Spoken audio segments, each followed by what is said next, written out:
नमस्कार. माझं नाव अंकित देशमुख आणि माझं जीबी देशमुख. ही माझी गोड गोड नात. स्पायसी आजोबा. आता आम्ही तुम्हाला एक कविता ऐकवणार आहे. अधीराचं घर आहे ना भुवनेश्वरच्या जंगलाच्या खूप जवळ आहे. त्या जंगलातली एक गंमत आम्ही सांगणार आहे. कवितेचं नाव काय आहे अधीरा?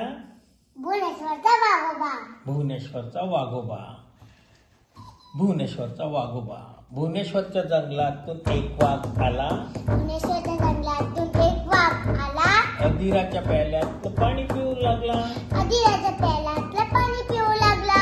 अधीरा म्हणे त्याला, अधीरा म्हणे त्याला, तहान लागली का रे तुला? तहान लागली का रे तुला? थांब तुला पिंक कलरचा प्याला देते चांगला. थांब तुला पिंक कलरचा प्याला देते चांगला. वाघोबा चांगला गुरकावला. वाघोबा चांगला गुरकावला. म्हणे पिंक पिंक काही नाही, म्हणे पिंक पिंक काही नाही, मला तुझाच हवा प्याला. मला तुझाच हवा प्याला. अधीरा म्हणे त्याला, अधीरा म्हणे त्याला, तुझा स्क्रू ढिला का रे झाला? तुझा ढिला का रे झाला? इतका मोठा जबडा तुझा, इतका मोठा जबडा तुझा, आणि माझा इवलासचा प्याला. माझा इवलासचा प्याला. वाघ म्हणे अधीराला, वाघ म्हणे अधीराला, प्याने प्यायचंच आहे कुणाला? आणि प्याचंच आहे कोणाला? मला तर गोड गोड अधीराचा, मला आता गोड गोड अधीराचा फक्त हवा आहे प्याला. तो हवा आहे प्याला.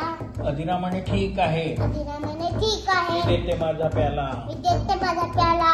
आधी एक वचन दे, आधी एक वचन दे, त्रास नाही देणार कुणाला. त्रास नाही देणार कोणाला. वाघ म्हणे अधीराला, वाघ म्हणे अधीराला, जातो घेऊन तुझा प्याला. जातो घेऊन तुझा प्याला. प्रेमाने राज्य करीन, प्रेमाने राज्य करीन, त्रास नाही देणार कुणाला. त्रास नाही देणार कोणाला. भुवनेश्वरच्या वाघाची अशी गंमत झाली. भुवनेश्वरच्या वाघाची अशी गंमत झाली. जंगलाच्या राजाशी तिची गट्टी जमून गेली. जंगलाच्या राजाची तिची गट्टी जमून गेली. जंगलाच्या राजाशी तिची गट्टी जमून गेली. जंगलाच्या राजाची तिची गट्टी जमून गेली.